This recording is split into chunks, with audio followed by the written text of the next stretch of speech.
But welcome everybody. Thank you for joining us today. So today we're pretty much just going to be discussing the pre-sale, all things pre-sale related. So if you guys have any questions, now would be the time for you to come up and ask those questions. We've obviously been you guys have been very active on Discord, Telegram, so on and so forth. You guys have been asking your questions already, and we've pretty much been trying to do our best to get back to every single one of them. But of course, if we missed anything, if you have any questions whatsoever, feel free to put your hand up, and we could bring you up and yeah, just address those questions. I'm sure whatever question you have, somebody else also wants to hear it. So please don't be shy. We'd love for you to come up. However, in the meantime, if nobody has any, like, while you guys are thinking of your questions, I guess I can like cover a couple of things here. So some of the main questions that have been coming up is basically like, how are we going to be like receiving like our boss tokens, right? So we obviously went with this like account-based system approach for the pre-sale. That way you guys didn't have to connect your wallet to some unknown smart contract, right? And typically, with pre-sales, what happens is you will connect your wallet, and usually you have like one chain to choose from. We obviously wanted to cater to every single one of you. We have a big Cardano community, we have a big Ethereum community. And so on and so forth, right? So we wanted to make sure that you had the option to be able to choose any chain and pretty much any asset that kind of made sense to you. So which is why we went with this approach. And obviously you guys know we're using Fireblocks, a custodian. They are very reputable, and I actually covered them in the tutorial video that I made for you guys. So if you guys want to watch that, it's pretty much pinned to all our channels. Um, but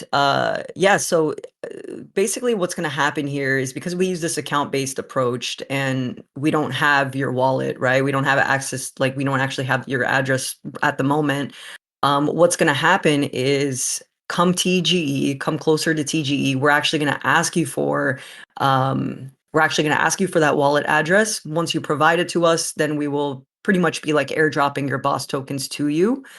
Um, and another reason for why this is actually happening too is because we're developing a new token standard. BOS is going to be of a new token standard. It's going to be the first, basically, like programmable token that lives on any chain. That's pretty much all I can provide to you guys right now because we're kind of coming out with a white paper, and that will basically cover everything and anything that you need to know regarding this token specifically. But at the moment, that's the only information that I can give you. So as a result of these, elements kind of coming together, that's why, we can't ask for your address right now, your wallet address right now. But once we get closer to TGE, don't worry. We'll send out an email. We'll make sure we blast that on Telegram, blast that on Discord that, hey guys, like, we need you guys to like update your account now. So do please make sure that you guys secure the account and password, the information that you used for that somewhere safe, because you will obviously be needing access to it, right? But that's Can I that's pretty much like the main. I guess that's the main question that I've been seeing. Another question too is wait, can you how. hear me? Yes, I can hear you. Oh, great. Awesome. Can I chime in here on something? Yeah, of course. Um, yeah, so I think what we've seen is sort of crypto UX is broken up into two very distinct types of user experience. You've got the user experience which is more similar to what we have built for really that Sovereign built for the Origins platform.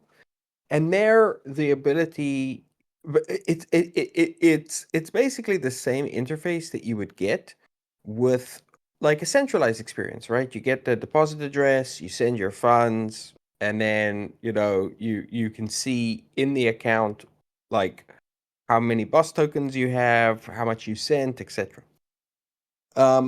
There's a different UX which is more like the DeFi UX, where you connect your wallet to a smart contract, and then you can send the funds to the smart contract. Now, both of these have advantages and disadvantages. And what we ideally would want to do is combine the advantages of both. And so one of the things that we're looking to bring to the world with BOS is that combination, which currently doesn't exist and really is basically impossible. And so let me just describe quickly what I think are the advantages of those two systems and how we can bring them together. And also part of the reason that we built the UI this way was because then this kind of UI can evolve, and Origin's platform itself can evolve to be a BOS native system.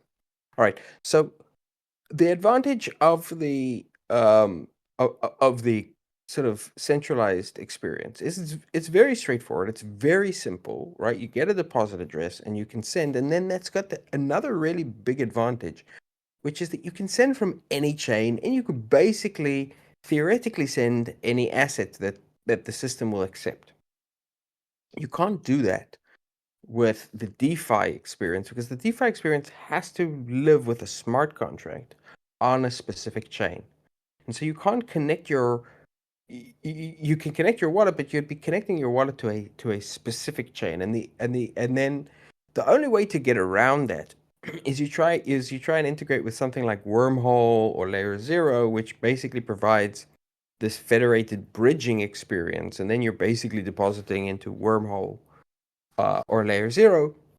But then you can't get around the second problem with the DeFi experience, which is that you have to authorize the smart contract to basically control the tokens in your wallet.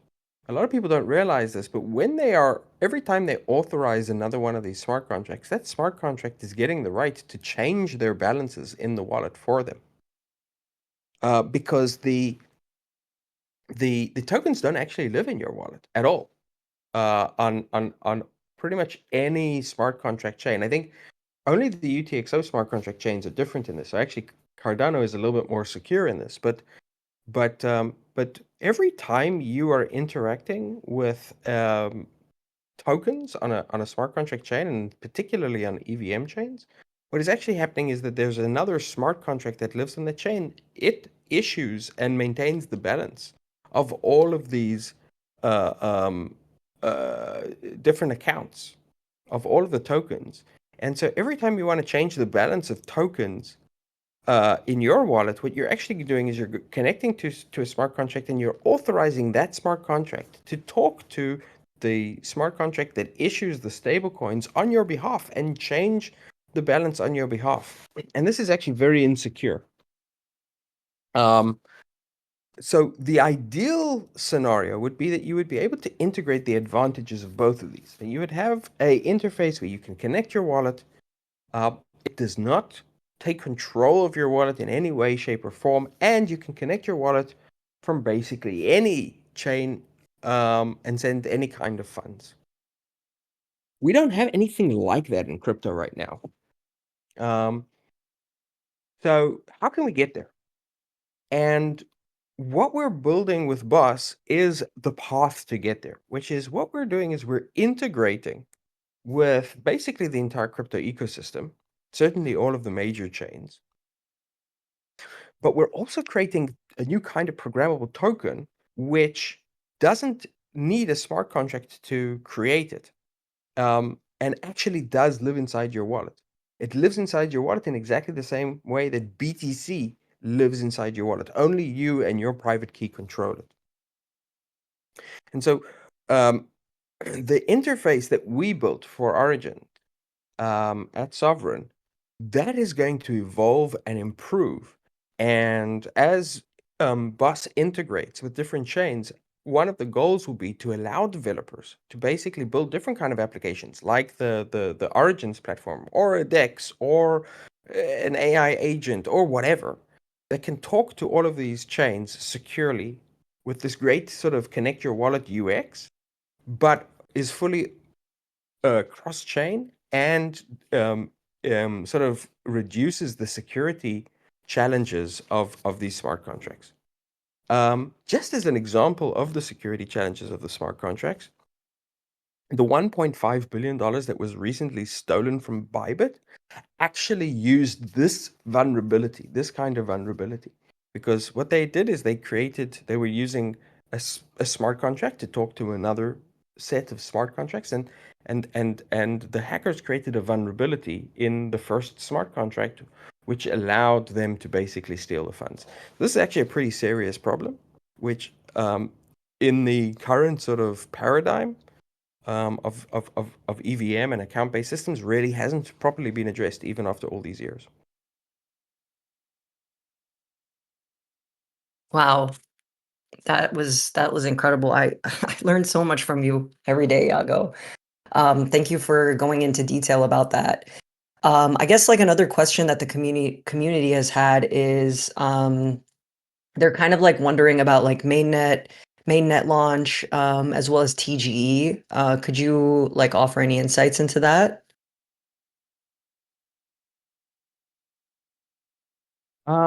We are targeting to have a production-ready system before the 1 year anniversary of the white paper, of the Bitsnark white paper.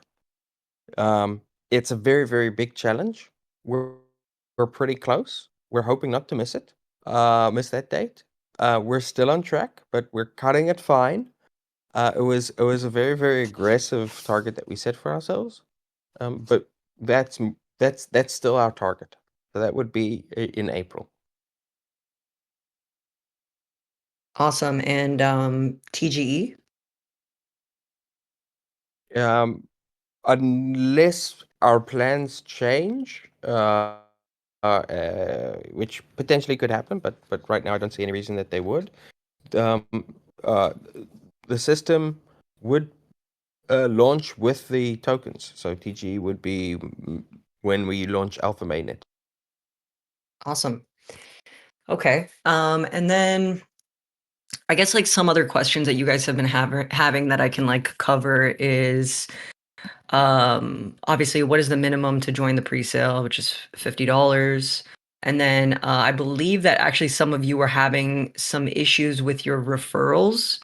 And so what I can kind of tell you to do there is on the origins.market launchpad itself, the website itself, there's a little chat box in the bottom right-hand corner. If you click on that and you open up a ticket, that'll take you immediately to the tech team on the side of like the launchpad, and they can try to assist you with that. But obviously, if nothing is coming of that, please open up a ticket in our Discord, and we could try to make sure that we push that for you guys. Besides that, I'm trying to think what other main questions have been coming up. I guess you guys were questioning like, so when is the presale going to actually stop? Like when are, at what stage? We don't know yet. Honestly, like we were kind of blown away with the feedback and response that we got from you guys. And so as a result of that, we 100% want to keep the presale open for a little bit longer. And then we also want to make sure that if you guys do want to move forward with your referral program, that you guys actually do have a chance to be able to execute on that as well. So we want to make sure that we give you guys time for that. And so we can't necessarily sit here and be like, oh, it'll close in 2 weeks or anything of that nature, right? We're kind of just, it's dynamic. It's constantly kind of changing right now.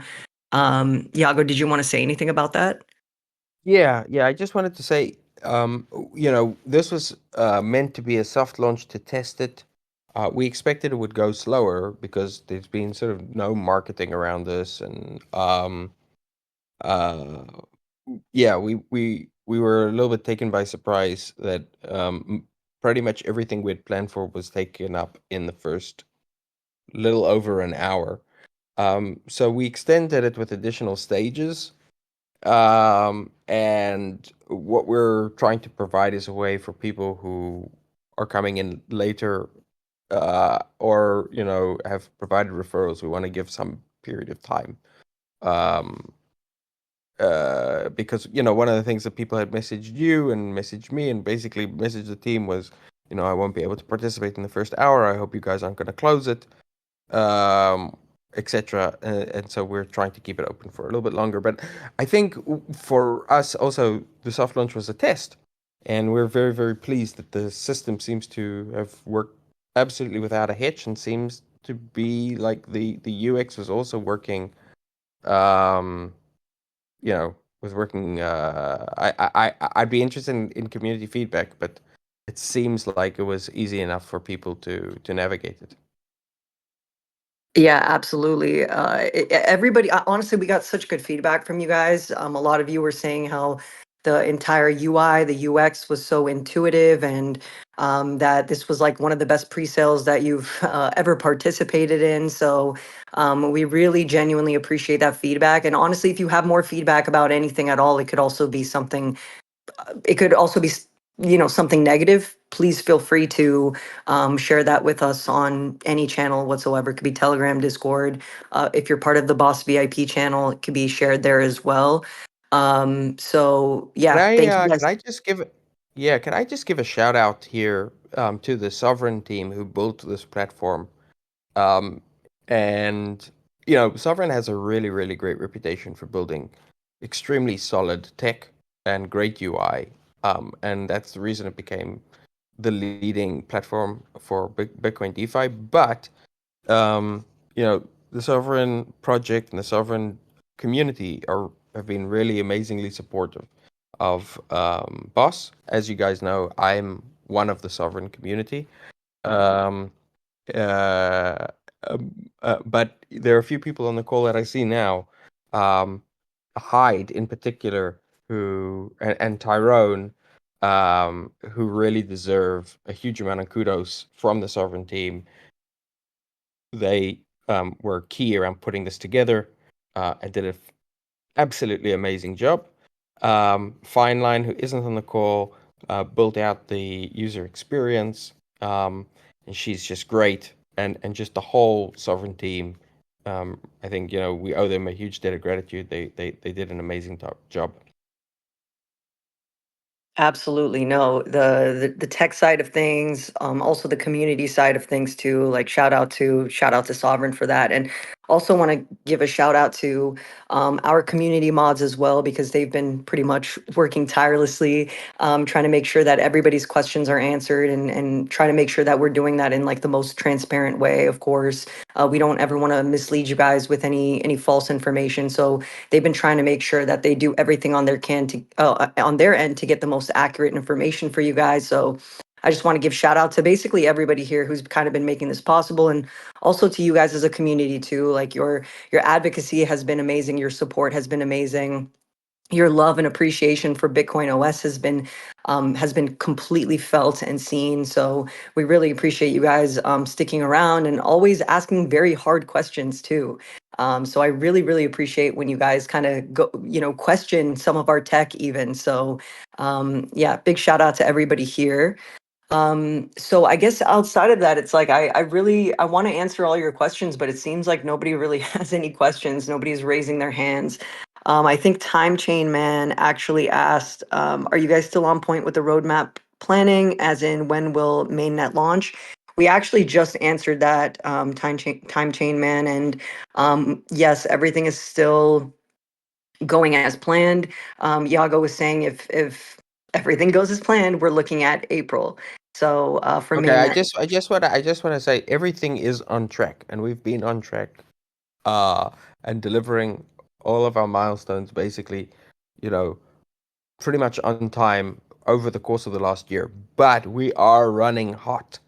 And what we're trying to pull off by getting this done by the first anniversary of the white paper is not easy. So the default setting in all R&D is you don't make your deadlines. The fact that we've been making our deadlines is a minor miracle. We hope to maintain the miracle, but if if we manage it, it will be a miracle. So expect that it's very possible that there will be some delay.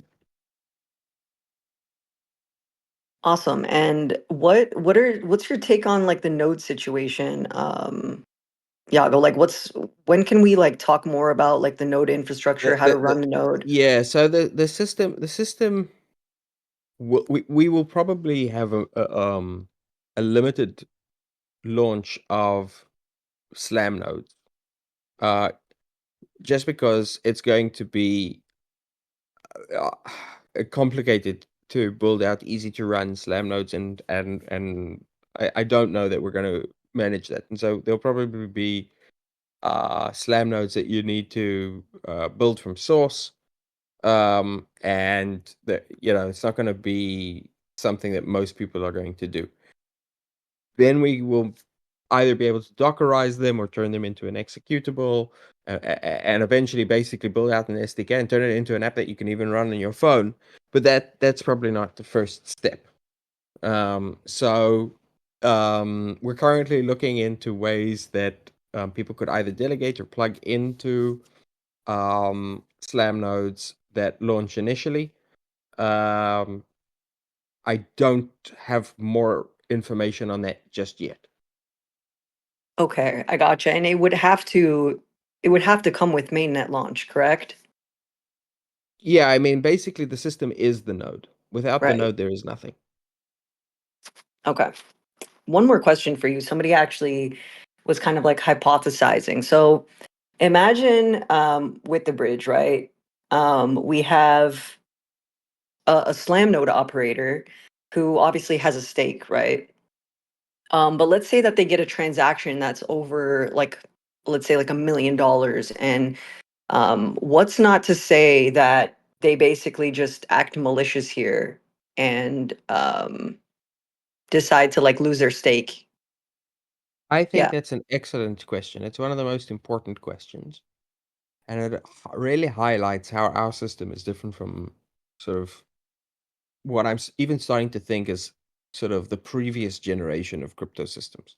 So the previous generation of crypto systems, there was a honest majority assumption, and basically your security budget was like in a proof of stake system, your security budget is 50% of the stake, or actually, it's even worse than that. It's 30% of the total stake. Because to be able to reach consensus in most proof of stake systems, you need two-thirds of validators to sign your transactions, and that means that just one-third can censor the system. Um, this is all kinds of weird outcomes. Like for example, people. I was actually in a chat where people from Bybit were asking, how can we, how can we revert to the Ethereum chain? And I was actually responding that probably the easiest way to do it would be to just get a majority of Lido stake, because Lido today controls about 30% of ETH staking. So like there's really weird things that can happen because of that. Um, our system is completely different. With our system, there's almost no relationship between the amount staked and the security of the system. There is a very, the only reason we have stake, in fact, is just to make sure that people are doing a very, very cheap thing, which is verifying ZK proofs. Um, and it's only really there to deal with a situation that people become so lazy that no one is verifying the ZK proofs. So to remind you guys, our system has what is known as a one of n, or an honest singleton assumption, or an honest majority assumption. And what that basically means is that so long as there's just one node in the world that is actually verifying the proofs, the system maintains its cryptographic integrity. The system remains secure. So, coming back to your scenario, let's say somebody wants to try and cheat on a transaction that's going to, make them a lot of money. Yeah, who knows? Yeah, they're going to try and steal 25,000 Bitcoin, right, from the system. Well, I mean, that's great. They can go and create a false proof saying the 25,000 Bitcoin belong to them. And sure, they'll lose their stake, but what do they care? That's, tiny in comparison. Point is, it doesn't matter. Like the real risk is not that they're losing their stake. The real risk is that they're going to lose that they'll have to, put in additional capital to even make that transaction, and they'll lose that additional BTC capital. They'll lose their stake, and they will 100% of the time fail, because somebody will, somebody, and by this somebody we mean all of our nodes, will verify their proof, see that it is an incorrect proof, and just kick it off. Okay, so you're saying that they would have to, like, come up with additional, like, income for them to actually even try to make that transaction. Basically, if let's they would look. So the way the system works is, um, if you are if you're a prover, right, someone who creates proof and are acting as a liquidity provider, right, you are only it's only really liquidity providers in our system right now who can even try to steal funds. They're the only ones who can create proofs. And so they're going to have quite a bit of Bitcoin in the system anyway. So not only would they lose their stake, they would lose all of their Bitcoin. Um, but that's kind of besides the point. The main point, right? The key thing to understand about the system is it doesn't really matter. They could have nothing at stake.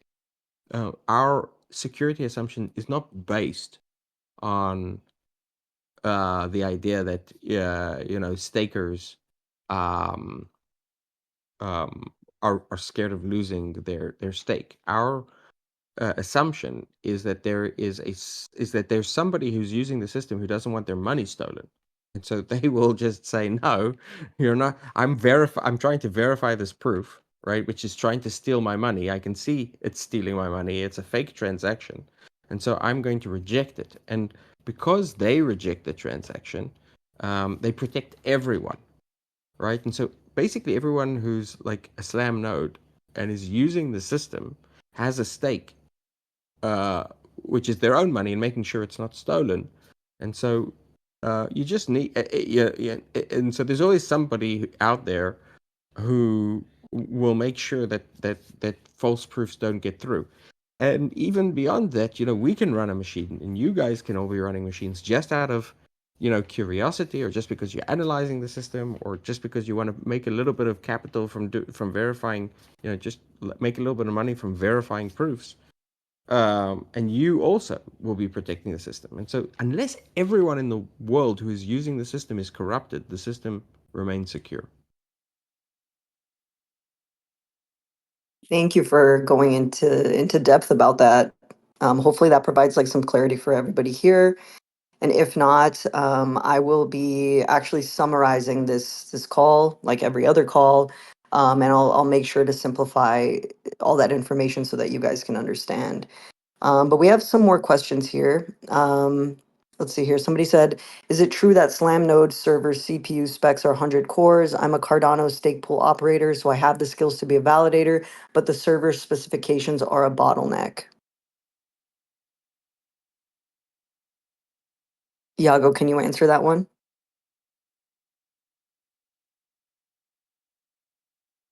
Can you guys hear me?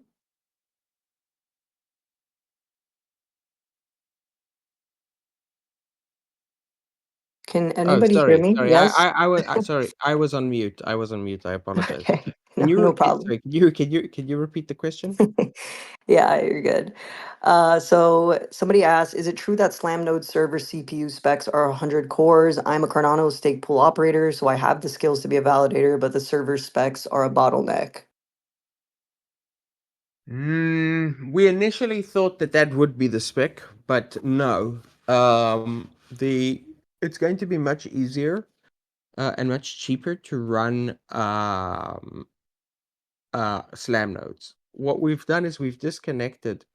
So we expected it would be around 120 cores to be able to verify entire chains.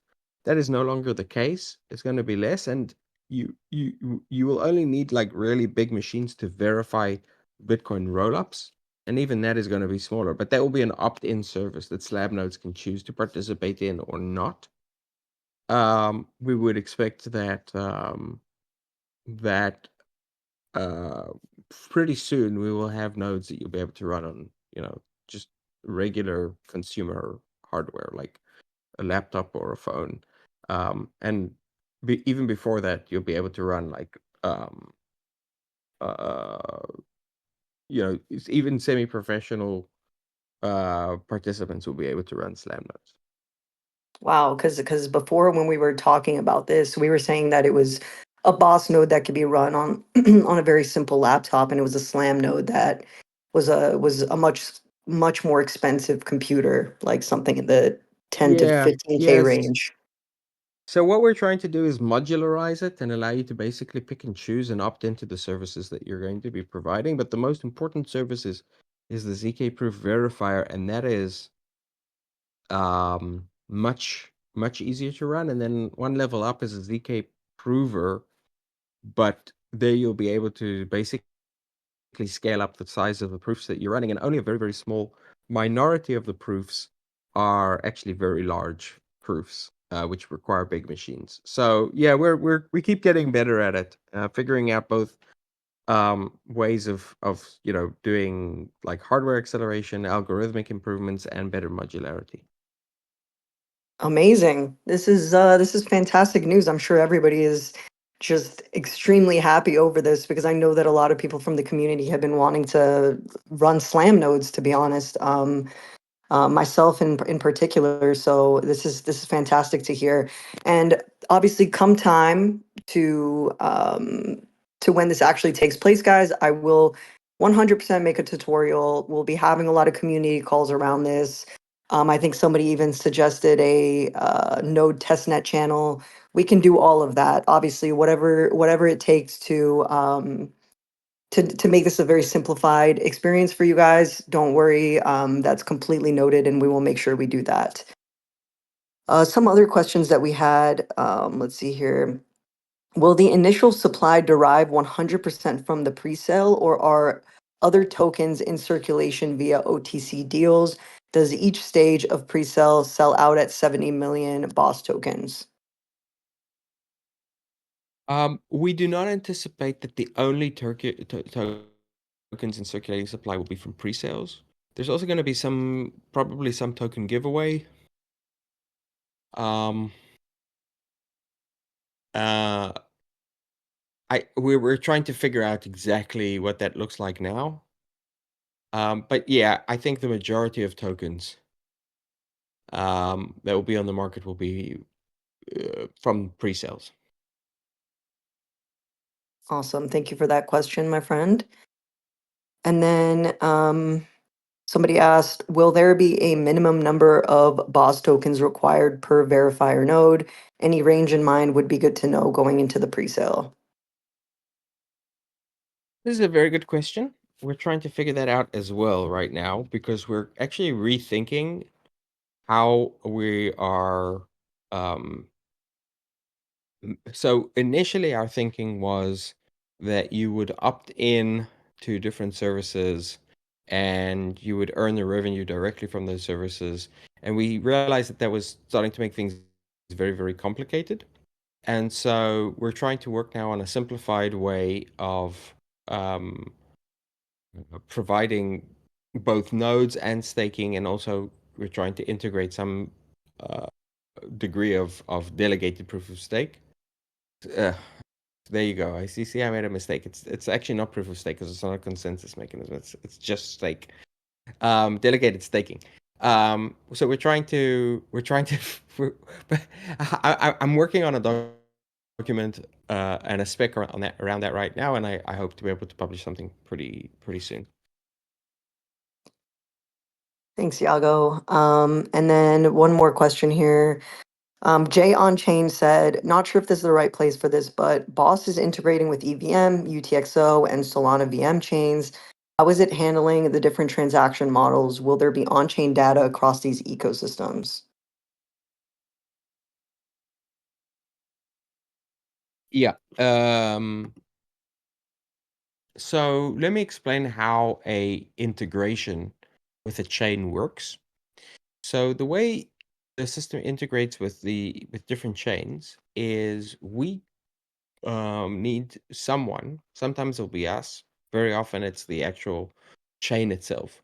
Deploy a smart contract which creates proofs of state changes. What are state changes? Basically, we could just get rid of the word change. It's state. It's just changes on chain. So, for example, a transaction is a state change. Burning of a token is a state change.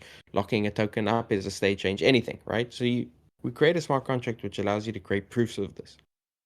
In addition to that, we create or we work with the team to help them build out their ZK Lite client, which provides proofs of the overall consensus of the chain, and creates basically ZK proofs of the last block and the consensus. And so then all of the communication occurs via these ZK proofs. And so when you're a node, what you really care about is the proofs, and the proofs are standardized.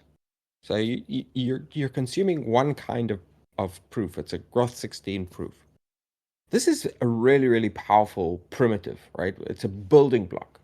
And it means that we can take all of this complexity and reduce it down into building blocks that become comprehensible regardless of which chain they're coming from. And they don't even need to come from a chain. They could come from applications. They could come from Web2 systems that are generating these proofs. Eventually, we want to integrate crypto into all of the internet.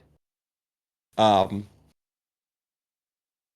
I'll explain what I mean just very briefly, but this is a bit of a tangent. Every time you go to a secure website, you see it says HTTPS, right? So that means that you are communicating actually encrypted information to that website, and the website is communicating encrypted information back to you.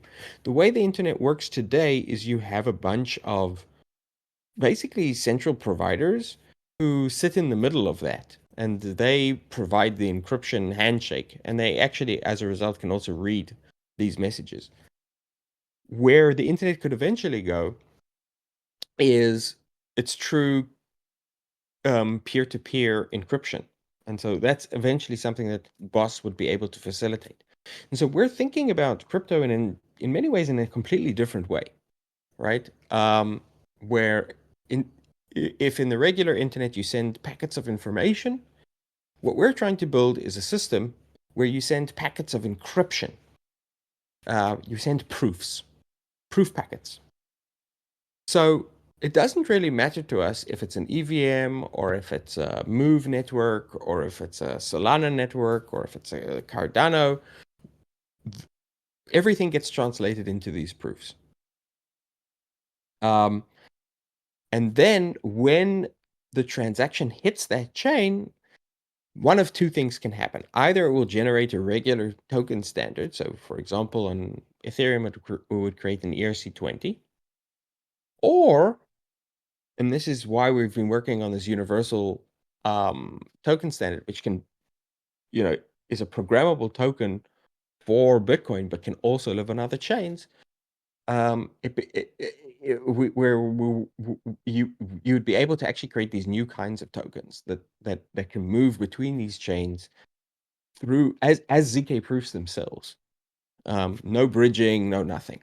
So then if we achieve our mission, what we do is we turn all of crypto into something that looks much more similar to the internet, right? The internet of value. And eventually we integrate the entire internet into that as well.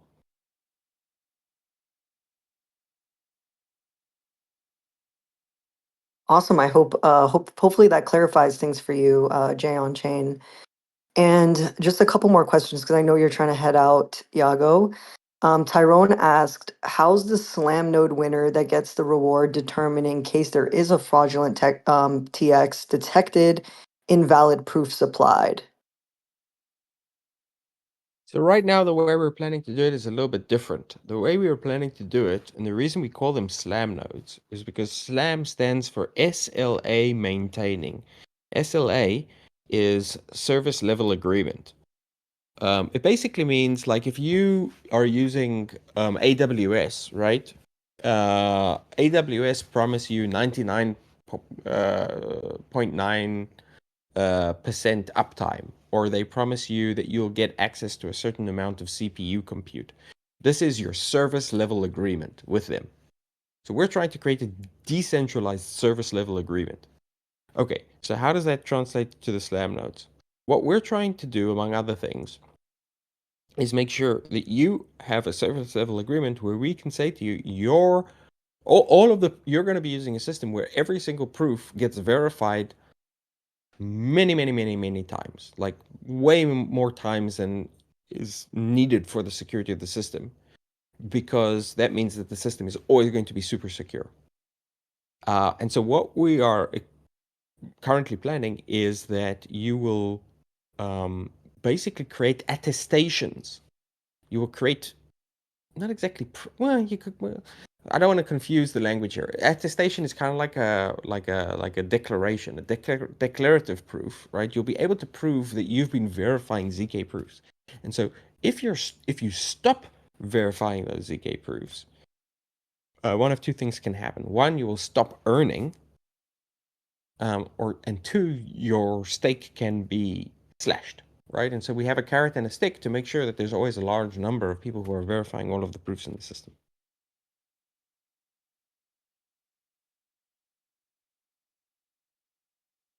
So and to piggyback off that, Yago, were you done talking or? Yeah, I'm done. Okay. So somebody had said, like hypothetically speaking, let's say I'm a Slam node operator. I obviously have a stake here, and let's say that my power gets cut off. Is my stake slashed? So this is not final yet, and maybe will never be final. In other words, there's a bit of a question here of we might want to modulate it over time. I actually think initially, because we're not even sure that we need slashing, we probably will go out without slashing. We think that the carrot might be good enough. And if necessary, we can introduce slashing later on. But I suspect very strongly that even though we initially anticipated that there might be slashing, and we've said that it's a possibility at this, it may prove never to be necessary. And that also means that the risk to you of running one of these nodes is much reduced. And really, you get paid for your service instead of punished for not doing service. That's an interesting take. And is there are we following like a specific model that has is already kind of implemented these principles and it's working well, or is this something new that we want to explore ourselves? Well, a lot of systems have been up and running today without slashing. Um, Two examples are Babylon, which is like BTC staking system, and Solana, which doesn't have any slashing in its staking. I don't necessarily think those are good examples for us, because they're very different. And maybe they should have slashing. I think because we actually don't need 2/3 of this of validators, to provide constant uptime. We might actually have more degrees of freedom and can be a little bit more relaxed about all of this. Um, so there are examples out there. I don't know if they're the best examples, and what we're doing is quite different from what they're doing. And so part of what we'll have to do is learn, um, as the system goes live and expands. Okay, and then I guess like then how would we actually penalize a validator that has malicious intent if we were to go down this route? How would we punish a validator that has malicious intent? Okay, that's a very good question. Um, so we don't exactly have validators. We have verifiers and we have provers. There is no validation because there is no consensus mechanism here except for really Bitcoin's consensus mechanism. Um, Now, what can a malicious verifier do? A malicious verifier can try and DDoS the system by challenging perfectly good proofs. And then what happens is you now introduce the situation where even proofs that should go through are being challenged, and that slows down their verification. To challenge a proof, you actually need to put up some stake, and so that is definitely a form of slashing that is already built into the system and will always exist. But it's a problem only for people really who are actively engaged in trying to DDoS the system. Okay, that makes sense. I appreciate the clarity there. It seems that we have no more questions besides Crypto Case actually said, would you please explain a little further what is mentioned by token giveaway? Yeah, Um, so we probably will be doing various kinds of token giveaways in the lead up to the launch and possibly afterwards. But I think the ones that people were asking about now is in the lead up to the launch. So there will probably be giveaways around utilizing testnet. There might be some marketing giveaways. Um, yeah, so um, we're not talking huge amounts of tokens before launch, but after launch, there's a likelihood also that there will continue to be grants given out or giveaways or incentives where people can earn tokens from the system. Uh, um, um, yeah, so both before and after, we expect there to be some degree of incentivization around the growth and launch of BOS. Awesome, thank you. Hopefully that provides you guys with some clarity. I know that you have been asking about what's been going on with the Z League Sprint as well. So as you guys know, it just ended. However, I will say that there was a little bit of cheating taking place. I don't think it was intentional, but it did happen. And so as a result of that, what we actually have to do, and I'm just being transparent with you guys here, is that we have to export the data. And then from there, we need to deduct some points. Unfortunately, because we have to do this now, it's going to delay the results. But we are hoping to get that done by hopefully by the end of the week. And then once we've sorted out who the winners are, we'll then go ahead and start a new sprint. So and it'll run for a month just like it did this previous one. But unfortunately, you guys are gonna have to wait a little bit because we need to sift through all the data. And then let me see here. Jay on Chain said, is this entire AMA recorded? Will it be available? Yes, the AMA is being recorded, and we typically upload it to YouTube, and then we also summarize it as well for those who don't want to, watch the entire thing. So I should have that ready for you guys hopefully by the end of the day. And we post that on our AMA Spaces channel on Discord. So um, but yeah, guys, if you don't have any questions, we'll probably be ending here. And of course, if any questions do come up, as always, like feel free to tag me, feel free to tag the mods. We obviously try to get back to you guys as soon as possible. But yeah, besides that, if there's no more questions, I'll give you guys like 30 seconds, and then we'll basically wrap up here.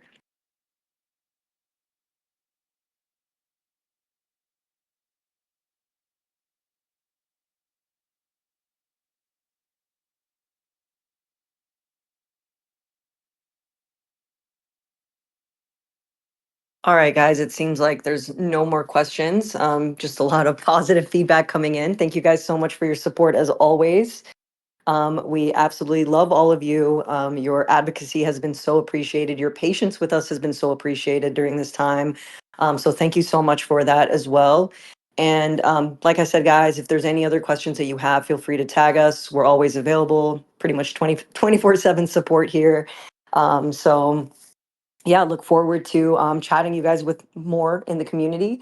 And also, I did want to mention we obviously had like the meme wars kind of going on, the meme competition going on.